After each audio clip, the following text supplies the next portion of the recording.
In 1966, in a small rural town in Michoacan, Mexico, Nemesio Oseguera Cervantes was born into a world that did not promise comfort. There were no skyscrapers, no industries, no fast escapes from poverty. He was one of 12 children in a farming family. 12 mouths, limited income. Survival was mathematics. If the crops were good, the family ate. If not, they endured. His childhood was not built on dreams. It was built on responsibility. School ended early. Work began early. Avocado fields, manual labor, long days under the sun. In rural Mexico during the 1970s and 80s, cartels were not distant criminal empires. They were present realities. Powerful men with trucks, money, and influence moved through regions where the government barely functioned. For a young boy watching from the margins, power looked different. It wasn't political speeches or business suits. It was armed convoys and instant respect. Poverty does something subtle to the mind. It narrows your imagination. It teaches you that rules are flexible for the powerful and rigid for the weak. And if you grow up surrounded by imbalance long enough, you stop asking whether something is right. You start asking whether it works. By his teenage years, Nemesio had already understood one thing clearly. Staying where he was meant staying small, and small was dangerous. So, like many young men from Michoacan, he looked north toward the United States, believing the border represented opportunity.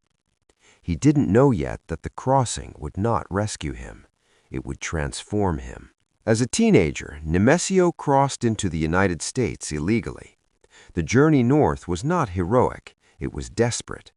Like thousands of undocumented migrants in the 1980s, he entered California searching for work and stability. He found labor, but not stability. He worked agricultural jobs and low-wage positions where long hours were exchanged for barely enough money to survive. He was invisible in a country that depended on workers like him, but rarely acknowledged them. The American dream, from his position, looked distant. Isolation has consequences. Somewhere during those early years, small criminal activity entered his life. The exact details remain fragmented in public records, but what is known is this: he was eventually arrested on drug-related charges. Prison became his classroom. For many immigrants, incarceration ends the journey. For Nemesio, it redirected it. Inside prison walls, he encountered networks, individuals connected to organized crime structures operating across borders. Conversations shifted from survival to scale, from earning dollars to controlling routes. When he was released and deported back to Mexico, he did not return defeated. He returned educated. He had seen how distribution worked inside the United States. He had observed demand, supply, and the profit margins attached to narcotics trafficking. Most importantly, he had learned that borders did not stop business. They complicated it. And complexity, if understood correctly, creates opportunity. Back in Mexico, he was no longer just a farm boy. He was a man who understood two systems, the American market and the Mexican landscape. And that combination would become powerful. When Nemesio returned to Mexico in the 1990s, the country's criminal landscape was shifting. Cartels were expanding, splintering, and fighting over territory. Violence was rising, but so were profits. Instead of immediately joining organized crime, he reportedly entered local law enforcement. At first glance, this decision seems contradictory, but power often hides inside institutions. A police badge offers access, information about investigations, patrol routes, rival movements, and vulnerabilities in the system. Working within law enforcement provided him insight into how corruption functioned. Bribes moved quietly, intelligence leaked selectively, enforcement could be redirected. Over time, the boundary between officer and operator blurred. Eventually, he aligned himself with the Mencho Cartel, a criminal organization involved in drug trafficking operations. Through this connection, he transitioned from local exposure to regional logistics. He was no longer observing the machine. He was participating in it. The late 1990s and early 2000s brought instability to the Mencho organization. Arrests weakened leadership. Internal conflicts created fractures. Power vacuums are dangerous, but they are also opportunities for those prepared. Nemesio positioned himself carefully, not loud, not flamboyant, strategic. When major leaders within the Mencho structure were captured or killed, fragments of the organization needed new command. Out of that instability emerged what would become the Jalisco New Generation Cartel, CJNG. Under his leadership, CJNG adopted an aggressive expansion strategy, rapid territorial growth, militarized tactics, direct confrontations with state forces. This was no longer survival. This was consolidation. The farm worker from Michoacán had evolved into a central figure in one of Mexico's fastest-growing criminal organizations, and the world was beginning to notice. Around 2010, after the fragmentation of the Mencho cartel, a new name began circulating across western Mexico: Jalisco New Generation Cartel, known as CJNG. It did not rise quietly. While older cartels relied on secrecy and negotiation, CJNG introduced spectacle: public convoys of armored vehicles, masked gunmen releasing carefully staged videos, messages directed not only at rivals but at the government itself. Under Nemesio Oseguera Cervantes, now widely known as Elmencho, the organization adopted a strategy built on speed and dominance. Territory was not negotiated slowly, it was taken aggressively. Rivals were eliminated with precision, and at times with theatrical violence meant to send warnings. CJNG expanded beyond Jalisco into multiple Mexican states within a short span. Drug production, especially methamphetamine, became a core operation. Synthetic drugs required supply chains, laboratories, chemical imports, and disciplined logistics. This was not chaos, it was structure. One of the most defining moments came in 2015 when cartel operatives attacked a Mexican military helicopter during a security operation. The aircraft was forced down, and the message was unmistakable. CJNG was willing to confront the state directly. That act shifted perception. Elmencho was no longer just a cartel leader. He was viewed as the head of one of the most militarized criminal groups in the country. Fear became an asset. Reputation became armor. While authorities intensified operations against him, CJNG continued expanding internationally, reaching into the United States, Europe, and parts of Asia. The organization had evolved beyond a regional faction. It had become a transnational enterprise. And at its center was a man who understood systems and how to bend them. As CJNG expanded across Mexico and beyond, international attention intensified. The violence, the scale of methamphetamine production, and the growing presence of the cartel inside the United States triggered federal investigations on both sides of the border. Eventually, Nemesio Oseguera Cervantes was formally indicted by U.S. authorities on multiple drug trafficking and criminal conspiracy charges. Then came the announcement that changed his global status. The United States government offered up to $10 million for information leading to his capture.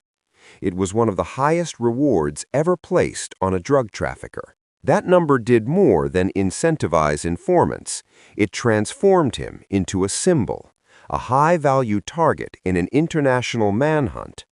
His name appeared on most wanted lists. Intelligence agencies coordinated efforts. Mexican Marines conducted large-scale operations in regions believed to be under his protection. Raids were launched on suspected safe houses. Associates were arrested. Family members, including his wife, faced legal scrutiny. Financial networks were targeted. Assets were frozen. And yet, he remained out of reach. Rumors circulated constantly. He was seriously ill. He was hiding in the mountains. He had undergone surgery. He had already died. None were confirmed. Part of his survival appeared rooted in structure. CJNG operated in cells. Information was compartmentalized. Loyalty was enforced through fear and financial dependency. In regions where the cartel provided employment or security, silence became protection. Visibility is dangerous in criminal empires. So, he disappeared. Unlike flamboyant figures who display wealth publicly, Elmencho became increasingly invisible. Few recent photographs, no verified public appearances. Only intelligence reports, only speculation, only the continued bounty. The more the pressure increased, the less he was seen, and that absence strengthened the myth. He was no longer just a cartel leader. He was a ghost with a price tag. For years, headlines predicted the same ending: captured, cornered, dead. But none of them were confirmed. Despite massive operations, international cooperation, and one of the highest rewards ever offered for a drug trafficker, there has been no verified public confirmation of Nemesio Oseguera Cervantes' death. And that uncertainty is powerful. In the world of organized crime, perception can be stronger than reality. Some leaders fall loudly, arrested on camera, extradited in handcuffs, or killed in dramatic raids. Their stories end with images. Elmencho's story does not. Instead, it lingers in intelligence briefings, wanted posters, and speculation. Reports have surfaced over the years suggesting health problems, internal cartel tensions, and even secret deaths. Yet none have been officially substantiated by authorities. Meanwhile, CJNG continues to operate. That may be the most unsettling part.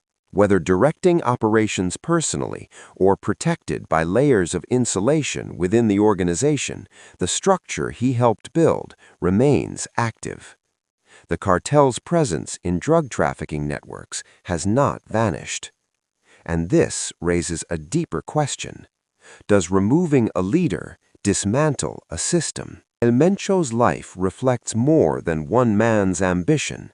It reflects poverty, migration, corruption, institutional weakness, and global drug demand, forces larger than any single individual. From a farm in Michoacán to the top of an international criminal enterprise, his trajectory was shaped by environment as much as choice. If he is alive, he remains one of the most sought-after fugitives in the world. If he is gone, his absence has been carefully concealed. Either way, the myth persists. And sometimes, in organized crime, becoming a myth is the final form of power. Whether alive or hidden behind layers of protection, the true legacy of Nemesio Oseguera Cervantes is not just his name. It is the system he helped construct. CJNG did not grow through chaos alone. It expanded through structure. Decentralized cells, disciplined supply chains, diversified drug production, and strategic territorial control. Synthetic drug manufacturing, particularly methamphetamine, reduced reliance on traditional crop cycles. Chemical precursors could be sourced, processed, and distributed with industrial efficiency. This was not a street gang model. It was operational architecture. CJNG reportedly leveraged intimidation, financial incentives, and localized alliances to maintain influence. In some regions, criminal organizations step into gaps left by weak institutions, offering employment, enforcing their own version of order, and embedding themselves into community economies. That complexity makes dismantling them extraordinarily difficult. Leadership removal does not automatically dissolve infrastructure. If Elmencho were captured tomorrow, CJNG would not instantly disappear. It would adapt. New leadership factions could emerge. Internal power struggles might erupt, but the networks, routes, contacts, financial pipelines would remain embedded. That is the paradox of modern organized crime. It is less about a single kingpin and more about resilient systems. From a teenage migrant crossing a border illegally to the head of a transnational criminal organization with a multi-million-dollar bounty on his head, his trajectory reflects more than personal ambition. It reflects how poverty, migration pressures, corruption, and global narcotics demand intersect. The man became powerful, but the structure became durable. And in the end, history may remember not just the fugitive, but the blueprint he left behind. In the beginning, he was one of 12 children in a rural farming family. No influence, no wealth, no protection, just scarcity. Decades later, his name would appear on international most wanted lists. Governments would coordinate across borders. Intelligence agencies would analyze patterns, financial transfers, satellite signals, intercepted communications, all to find one man. That transformation did not happen overnight. It unfolded through stages: poverty, migration, arrest, deportation, institutional access, cartel alignment, consolidation of power, militarized expansion, and international indictment. Each phase built on the last. Elmencho's story is often told as a tale of brutality, and violence was undeniably central to CJNG's rise. But underneath the violence was calculation. He observed systems before he challenged them. He learned markets before he controlled them. He understood supply chains before he scaled them. By the time the 10 million... In crime history, there are two kinds of endings: the loud ones and the unfinished ones. Elmencho's story belongs to the second. There is no confirmed public record of his death, no verified final image, no courtroom spectacle, no extradition headline marking the end of an era.